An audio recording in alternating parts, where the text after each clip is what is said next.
예수님께서 형제라 부르기를 너무 원한다. 아버지, 나와 같은 아버지를 부르기를 원한다고 했는데 저는 너무나 연약하고 아닙니다. 안 됩니다. 이렇게 하면 어떤 거와 같냐면요. 이 연예인들이 공개 열애를 이렇게 하기 전에 사람들이 막 물어보잖아요. 물어보는데 한 사람은 네, 저희 연애합니다. 이렇게 얘기하는데 한 사람은 아닙니다. 저희 연애 안 합니다. 이렇게 부인하는 거와 똑같은 그런 상황이에요. 그러면 그 사람이 얼마나 마음이 서운하고 섭섭하고.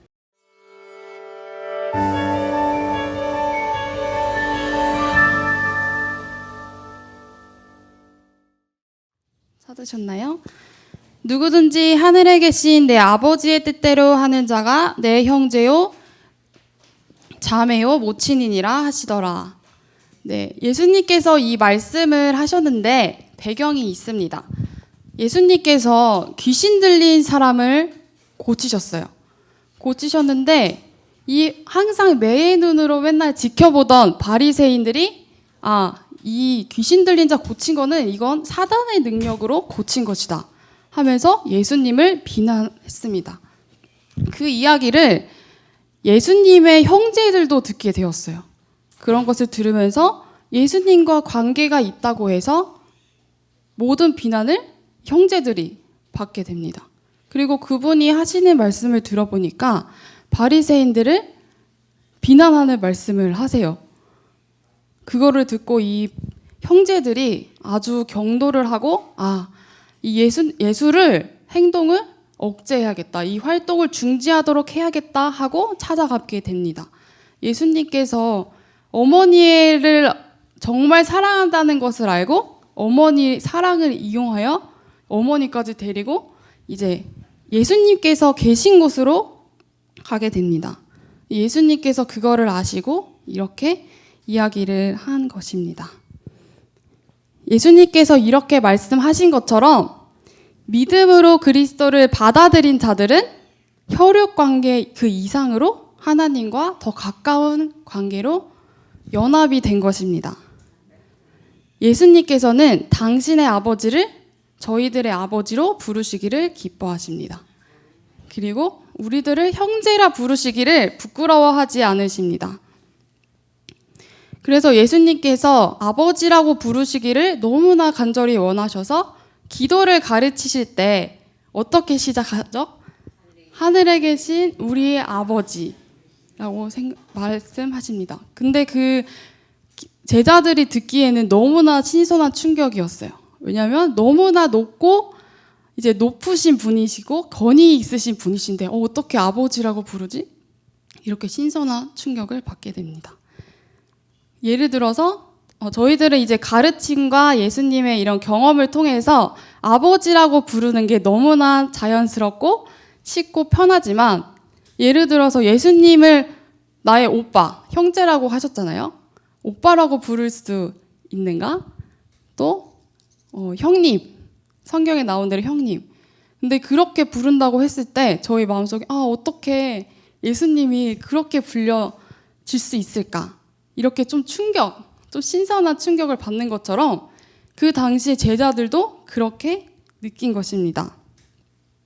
그래서 예수님께서는 우리를 하나님의 가족으로 영접하고자 하는 그 마음이 너무나 간절하고 강하셔서 우리를 거룩한 관계를 보증하는 우리 아버지라는 말을 사용하셨습니다. 그렇기 때문에 예수님과 한 형제가 된 저희들은 옆에 있는 사람이 피가 섞이지 않았지만 남남이 아니고 가족과 형제의 관계입니다. 네, 제가 이제 2010년에 춘천 MBC에서 어떤 한 특별한 관계에 대해서 기획한 것을 본 적이 있습니다. 그 특별한 관계에 대해서 이야기를 나눠보려고 하는데요. 1950년 6월에 이제 한국에 전쟁이 일어나게 됩니다. 전쟁이 일어나게 돼서 이 술레이만이라는 그 군대 그 하사가 이제 한국으로 파병을 가게 됩니다. 그래서 그 당시에 미국과 영국, 캐나다 다음으로 터키군이 15,000명의 병력을 이제 한국으로 파병을 보내게 됩니다. 그래서 이 술레이만이 가게 되었어요. 그런데 약혼자가 있었기 때문에 되게 사람들이, 가족들이 너무 만류하고 너는 가면 안 된다, 이렇게 이야기를 했습니다. 그런데 이 술레이만이 그들에게 무엇이라고 얘기하냐면, 한국은 터키의 도움이 필요한 곳이다.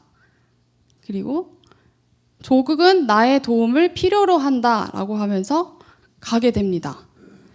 그래서 거기에서 한국에서 와서 도와주고 전쟁을 같이 하다가 마지막에 그 군우리 전투에서 한 마을을 가게 됩니다. 이 마을을 가니까 사람 소리가 안 들리고 다 몰살당해서 사람들이 다 죽어 있는 거예요. 근데 그때 한 울음소리를 듣게 됩니다.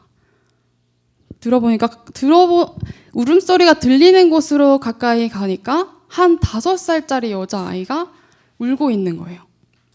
근데 그 아이를 전쟁 그 한복판에서 그 아이를 놓고 가기가 너무나 마음이 아파서 이 슐레이만이 그 아이를 데리고 전쟁통에서 무사히 목적지 부대까지 딱 도착하게 됩니다. 근데 그 아이가 충격에 빠져서 말을 잃었어요. 그런데 이 슐레이만이 이 아이를 내 아이로 생각을 해야겠다 하면서 얼굴이 달처럼 동그랗고 달빛 아래서 주었다고 해서 이 터키어로 달이라는 뜻을 가진 아일라라는 이름을 이제 그 아이에게 주게 됩니다.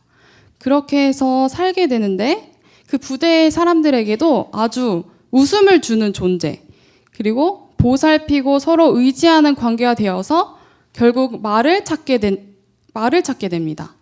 그렇게 해서 그 관계가 아버지의 그 이상의 관계가 되어서 살아갑니다. 근데 그렇게 전쟁 중에서 그 아이를 데리고 살다가 이제 휴전이 되었어요. 휴전이 되어서 이제 슐레이만은 조국으로 돌아가야 하는데 이 아이를 놓고 갈 수가 없는 거예요. 그래서 데려가려고 진짜 모든 노력을 했지만 하지 못하고 이 터키군이 이 한국 전쟁에서 생긴 고아들이 정말 많은데 그 고아들을 위해서 고아원을 설립을 했습니다. 그곳에 잠깐 맡아두고 다시 돌아오면 내가 이 아이를 데리고 가겠다, 이렇게 하게 됩니다. 그런데 이제 조국으로 돌아가서 이제 아내와 약혼자와 결혼을 하고 이렇게 지내는 가운데 이제 전쟁 중이었기 때문에 이 아일라를 찾으려고 해도 찾을 수가 없는 거예요. 그렇게 세월이 흘려서 60년의 세월이 지났습니다. 근데 그 뒤에 이 소식을 들은 이런 방송국에서, 터키 방송국에서 한국 방송국과 이렇게 연결을 해서 단 2개의 단서를 가지고 이제 찾게 됩니다. 뭐냐면 아일라라는 이름과 또 둘이서 같이 찍은 사진 2장을 가지고 이 여자아이를, 나이가 많이 들었죠? 그 아이를 찾으려고 노력을 합니다. 그래서 드디어 찾았어요. 6개월 만에 찾아서 딱 보는데 이 서울 앙카라 공원에서 딱 만나서 보는데 오자마자 정말 눈물에 흘리면서 부둥켜 안고, 또 이 여자는 이제 한국 이름이 김은자 씨예요. 근데 나이가 60살이 넘었어요. 또 슐레이만은 80세가 넘었어요. 그런데 아직도 이 슐레이만의 마음속에는 여자아이로 보이는 거예요. 그때 봤던 작고 소중했던 그 꼬마 아이. 근데 이 김은자 씨가 이제 자기 남편은 죽고 아들과 그 손자들을 데리고 이렇게 만났어요. 그래서 그 기억이 어렸을 때 기억이기 때문에 이 슐레이만이 무엇을 챙겼냐면 터키의 과자, 그 달달한 과자, 어린아이라고 생각을 한 거예요, 마음속에. 그거를 또 챙겨서 막 주고 이렇게 보내다가 이제 7년의 세월이 지나고 이제 잠들게 됩니다. 이것을 보았을 때 피는 섞이지 않았어요. 피는 섞이지 않았지만 그 관계는 정말 가족 그 이상의 관계였습니다. 이것처럼 저희 하나님과 저희들의 관계도 이것보다 더 친밀하고 가까운 관계입니다. 성경에서도 피가 섞이지 않았지만 끈끈한 정을 가지고 있었던 두 인물이 있습니다. 혹시 짐작이 가시나요? 네, 다윗과 요나단이 형제처럼, 그 형제와 더 이상의 관계처럼 정말 마음의 뜻이 맞아서 이런 좋은 관계를 가지고 있었는데요. 다윗과 요나단은 사실 친구를 할 수 없는 사이입니다. 경쟁자이기 때문에 서로를 죽여야 되는 사실상 그런 관계였어요. 그런데 이 요나단이 다윗을 처음 본 때가 언제냐면 그 작은 소년 다윗이 큰 골리앗을 싸웠을 때 그때 딱 요나단의 눈에 딱 들어오게 됩니다. 근데 요나단이 하나님을 높이는 자였고 영적인 식별력이 있었던 사람이었어요. 아버지보다 더 있었던 사람이기 때문에 아버지랑 있으면 너무 외로운 거예요. 영적으로 너무 외롭고 또 홀로 지내는 그런 가운데 다윗의 그 고백, 골리앗에게 한 그 말로 이 마음이 연락되어서 자기의 생명같이 사랑하게 됩니다. 네, 다윗이 골리앗을 보고 무엇이라고 얘기하냐면 여호와께서 너를 나에게 붙이셨다. 여호와의 구원은 칼과 창에게 있는 것이 아니다.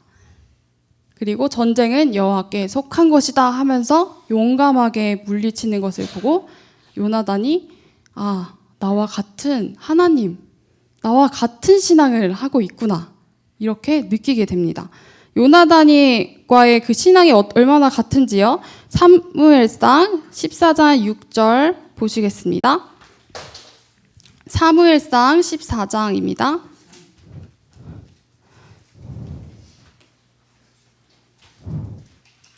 사무엘상 14장 6절 12절입니다.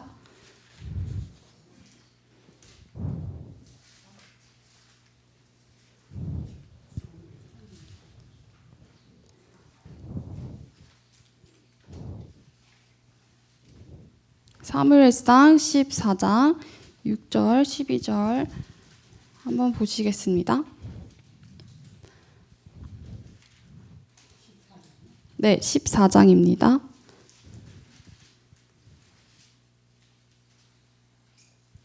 다 찾으셨나요? 네, 제가 읽겠습니다. 6절입니다. 요나단이 자기 병기든 소년에게 이르되 우리가 이 할례 없는 자들의 부대에게로 건너가자. 여호와께서 우리를 위하여 일하실까 하노라. 여호와의 구원은 사람의 많고 적음에 달리지 아니하였느니라. 12절입니다. 그 부대 사람들이 요나단과 그 병기든 자를 대하여 가로되 우리에게로 올라오라. 너희에게 한 일을 보이리라 한지라. 요나단이 자기 병기든 자에게 이르되 나를 따라오라. 올라오라. 여호와께서 그들을 이스라엘의 손에 붙이셨느니라. 네, 이렇게 요나단이 다윗이 한 이야기를 듣고 나와 같은 신앙 하면서 더 그 믿음으로 더 끈끈한 관계를 가지게 됩니다. 그런데 이 요나단도 다윗을 사랑했지만 누구도 다윗을 좋아했냐면 백성들이 다윗을 너무나 좋아했어요. 그래서 어떤 찬미를 하죠? 사울이 죽인 자는 천천히요, 다윗이 죽인 자는 만만히로다. 이렇게 이야기를 하는데 이 소리가 사울의 귀까지 들리게 됩니다. 그래서 사울이 얼마나 시기와 질투가 극에 달아서 마지막에는 어떻게 되냐면 악의 신이 들어와요. 이 사울에게 들어와서 그 다윗 수금을 치니까 어떻게 해요? 창을 던져서 다윗을 죽이려고까지 하게 됩니다. 이것은 인간의 단순한 시기와 질투가 아니라 그런 영적 선악의 대쟁투였어요. 네. 왜냐하면 보니까 이 다윗이요 어떤 지파 사람이에요? 유다 지파 사람이었어요. 그리고 베들레헴 사람이었고 이새의 아들이었습니다. 이렇게 보니까 이 사단이 아담과 하와 이후로 계속 누구를 생각했냐면 이 구속주, 구원자가 나타날 것인데 계속 그 믿음의 사람들을 죽이려고 하고 고소하고 계속 갔습니다. 그런데 이렇게 보니까 다윗이 그 다윗의 피로 인하여 메시아가 나올 것 같아요. 그러니까 이 사울의 마음에 들어온 이 사단이 이 다윗을 죽이려고 아주 안간힘을 쓰고 쫓아서 그 생명까지 취하려고 합니다. 네, 그렇게 선악의 대쟁투가 시작되고 있었습니다. 사실은 사울은 기름 부음을 받은 자였고 그 전에는 하나님의 영이 함께하였는데 이 교만하고 하나님의 뜻을 거스리는 마음이 너무 한 나머지 이게 악의 신이 들어오게 된 것입니다. 네, 예수님이 태어나지 못하게 하시려고 이 영적인 눈으로 보면 이 사단의 그런 부르짖음, 그런 사자와 같은 그런 모습을 하고 있습니다. 그런데 요나단은 어떤 모습을 하고 있냐면요. 이 같은 성경 사무엘상 20장 함께 보시겠습니다. 사무엘상 20장입니다.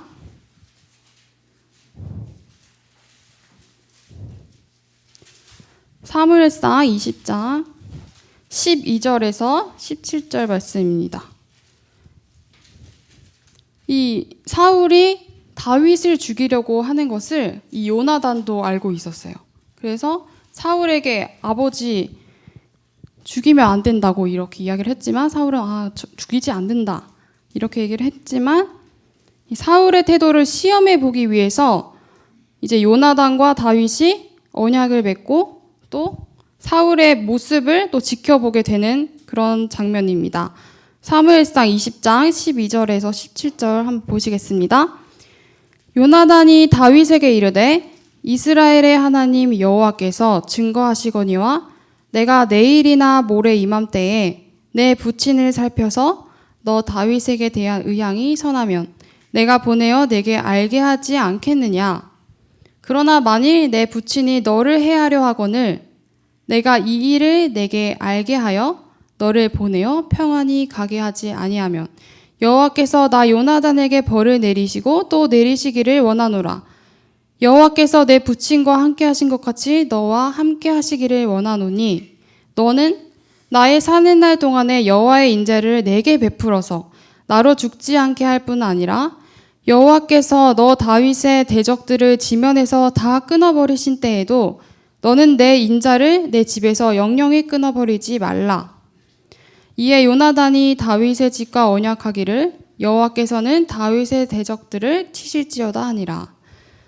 요나단이 다윗을 사랑함으로 그로 다시 맹세케 하였으니 이는 자기 생명을 사랑함과 같이 그를 사랑함이었더라. 이렇게 요나단이 언약을 맺게 됩니다. 너는 절대로 죽지 않을 것이다. 하나님께서 너를 살리실 것이다. 너도 내가 사는 날 동안에 나의 대적들을 속에서 건져내고 내가 죽더라도 나의 집은 영영이 끊어지지 않도록 해달라. 이렇게 언약을 맺게 됩니다. 그래서 이 요나단은 알았어요. 유다 지파에서 메시아가 나올 텐데 이 보니까 다윗이 너무나 하나님을 높이고 신앙이 좋고 믿음의 사람이었어요. 그래서 또 혹시 다윗을 통하여 나오지 않을까? 절대로 죽지 않을 것이다. 내가 살리고 또 하나님께서 지키실 것이다 라는 믿음을 가지고 있었습니다. 그래서 내일이 되면 월삭 날이었어요. 이 히브리 시대에서도 이 월삭 1월 1일이 되면 예배를 드리고 제사를 드리는데 이 사울 시대에서도 이 월삭 때 이제 식사하는 자리 이런 자리가 있었습니다. 이렇게 월삭 예배 같은 것이니까 이 사울이 자신의 장군들이나 높은 사람들이 이제 식사 자리에 이렇게 있을 거예요. 딱 보니까 누구 자리가 비어 있어요? 다윗의 자리가 비어 있는 것입니다. 첫날에는 그냥 무슨 일이 있겠지 하면서 넘어갔어요. 근데 또 이튿날이 되니까 또 누구 자리가 비었어요? 다윗 자리가 비어 있는 거예요. 그래서 사울이 알아채고 요나단에게 아주 욕이란 욕은 정말 다 퍼부으면서 이제는 요나단까지 죽이려고 하는 그런 모습을 보게 됩니다. 네, 같은 20장에 30절을 보시겠습니다. 이 사울이 얼마나 이 요나단에게 화가 났는지 30절에 사울이 요나단에게 노를 바라고 그에게 이르되 패역부도의 계집의 소생아 내가 이새의 아들을 택한 것이 내 수치와 내 어머니의 벌거벗은 수치됨을 내가 어찌 알지 못하랴 하면서 이 요나단을 아주 천박한 여인의 그런 자녀 너가 살아있는 것은 아주 어리석은 것이고 수치스럽다 이렇게 이야기를 하면서 욕을 하게 됩니다. 그러나 이 언약을 가지고 있었고 자신의 죽음보다도 이 다윗의 생명이 너무나 소중했기 때문에 이 42절에 보면은 요나단이 다윗에게 이르되 평안히 가라 우리 두 사람이 여호와의 이름으로 맹세하여 이르기를 여호와께서 영원히 나와 너 사이에 계시며 내 자손과 내 자손 사이에 계시리라 하면서 다윗이 이때부터 도망이 시작됩니다. 그러나 다윗이 도망을 했지만 이 요나단의 믿음처럼 이 다윗은 죽지 않고 왕위를 이어가게 됩니다. 예수님께서 이렇게 생명이 쫓기듯이 사셨습니다. 태어나셨습니다. 예수님이 태어나시고 나서부터도 어떤 일이 있었나요? 네. 2살나 남자애는 다 죽여라 하면서 이 사단이 아주 예수님이 태어나지 못하고 사람에게 구원자가 태어나지 못하도록 끊임없이 하는 모습을 보게 됩니다. 그런 위험 속에서 예수님께서 태어나신 것입니다. 그래서 그 마음이 있으시기 때문에 예수님은 우리와 가족이 되기를 너무나 바라시고 더 가까운 관계를 맺기를 원하십니다. 그래서 예수님은 홀로 되셨어요. 그 인간의 비난과 격려와 또 죽을 뻔한 적이 너무나 많았어요. 낭떠러지에서 죽을 뻔하고 돌로 맞아 죽을 뻔하였지만 이 천사들의 도움으로 예수님께서 이제 생명을 이어가셨습니다. 그리고 그 쉼을 한 가정을 통하여 쉼을 얻었지만 이 예수님의 그 죄의 짐, 거룩한 사명을 아는 사람은 한 사람도 없었고 홀로 그것을 담당하셨습니다. 예수님께서 이렇게 홀로 되신 것은 우리가 홀로가 아니기 위해서 혼자 내버려 두지 못하시기 때문에 그것을 선택하신 것입니다. 그런 예수님께서 저희들에게 가장 좋은 것을 주실까요? 네, 예수님께서 저희들에게 가장 좋은 것을 주시고 필요를 채워주십니다. 그래서 이스라엘 율법 중에서 이런 그리스도와 이 백성들의 거룩한 관계를 예증하는 그 법이 있어요. 율법이 있어요. 무엇이냐면 이 가난한 히브리 사람이 가진 게 없고 이제 너무 먹고 살 수가 없을 때 자신의 땅을 이제 내놓게 됩니다. 근데 내놓았는데도 너무 가난해요. 그럼 그때는 어떻게 하냐면 자기를 종으로 자신을 팔아서 종이 됩니다. 그럴 때 그 가난한 사람을 구원해주고 속량해줄 책임이 있는 자는 누구에게 가냐면 아주 가장 가까운 친족에게 가게 됩니다.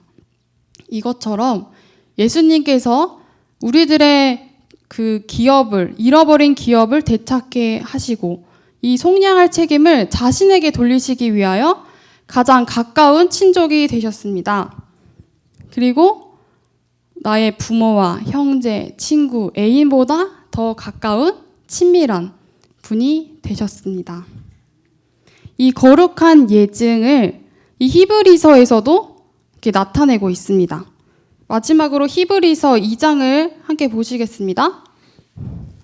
히브리서 2장 9절에서 18절 말씀입니다.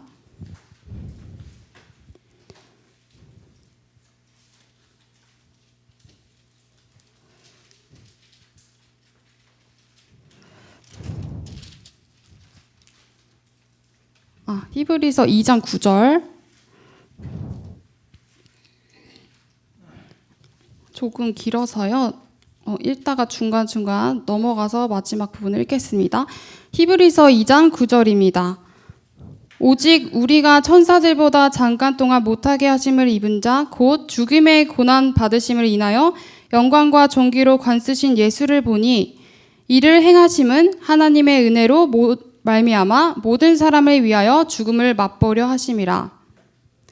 만물이 인하고 만물이 말미암은 자에게는 많은 아들을 이끌어 영광에 들어가게 하시는 일에 저희 구원의 주를 고난으로 말미암아 온전케 하심이 합당하도다. 거룩하게 하시는 자와 거룩하게 함을 입은 자들이 다 하나에서 난지라. 그러므로 형제라 부르시기를 부끄러워 아니하시고 14절입니다.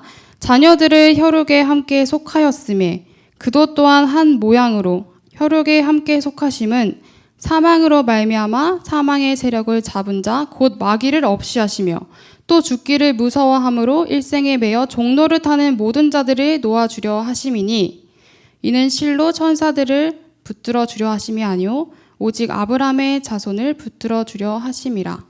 그러므로 저가 범사의 형제들과 같이 되심이 마땅하도다. 이는 하나님의 일에 자비하고 충성된 대제사장이 되어 백성의 죄를 구속하려 하심이라. 자기가 시험을 받아 고난을 당하셨은즉 시험받는 자들을 능히 도우시느니라. 이렇게 예수님께서 죄의 종노릇된 저희들을 대신하여 종노릇, 죄가 없으신 분이 죄가 되셔서 이렇게 고난을 받고 시험에서 이기게 하기 위하여 또한 시험을 받으셨습니다. 여러분 그러면 예수님을 형제라고 부르시기를 기뻐하실 수 있으신가요? 더 가까운 관계가 되심을 느끼신가요? 네, 예수님께서 형제라 부르기를 너무 원한다. 아버지, 나와 같은 아버지를 부르기를 원한다고 했는데 저는 너무나 연약하고 아닙니다. 안 됩니다. 이렇게 하면 어떤 거와 같냐면요. 이 연예인들이 공개 열애를 이렇게 하기 전에 사람들이 막 물어보잖아요. 물어보는데 한 사람은 네, 저희 연애합니다. 이렇게 얘기하는데 한 사람은 아닙니다. 저희 연애 안 합니다. 이렇게 부인하는 거와 똑같은 그런 상황이에요. 그러면 그 사람이 얼마나 마음이 서운하고 섭섭하고 그쵸? 그것보다 더 예수님께서는 그런 멀리 있는 분이 아니라 아주 가까운 나의 오빠고 형이고 또 신랑이고 또 그 가까운 친구라고 부르시기를 기뻐하십니다. 오늘 하루를 또 사실 때 이 예수님을 기억하시면서 가까운 분으로 느끼시기를 간절히 바랍니다. 네, 기도하고 마치겠습니다. 사랑이신 아버지 하나님, 저희들에게 예수님의 이름을 부를 수 있도록 하시고 어려울 때에 가장 가까운 분으로 저희들에게 주심에 감사합니다. 저희가 그 예수님을 믿음으로 활용하여 잘 사용할 수 있도록 하여 주시고 그 이름을 부르짖었을 때에 주님께서 주시는 큰 은혜를 저희들이 맛볼 수 있도록 주님 인도하여 주세요. 오늘도 가난한 심령을 가지고 이 자리에 왔습니다. 오늘 하루를 보낼 때에 주님 믿음이 없어질 때가 있고 확신이 들지 않을 때가 있고 흔들릴 때가 있습니다. 그러나 보이지 않는 것을 믿을 때에 주님 더 큰 힘과 위로를 허락하여 주세요. 그래서 저희에게 가장 필요하고 가장 좋은 것을 저희들이 받을 수 있도록 주님 인도하여 주세요. 저희들을 구원하기에 능하신 예수님 이름으로 기도드립니다. 네.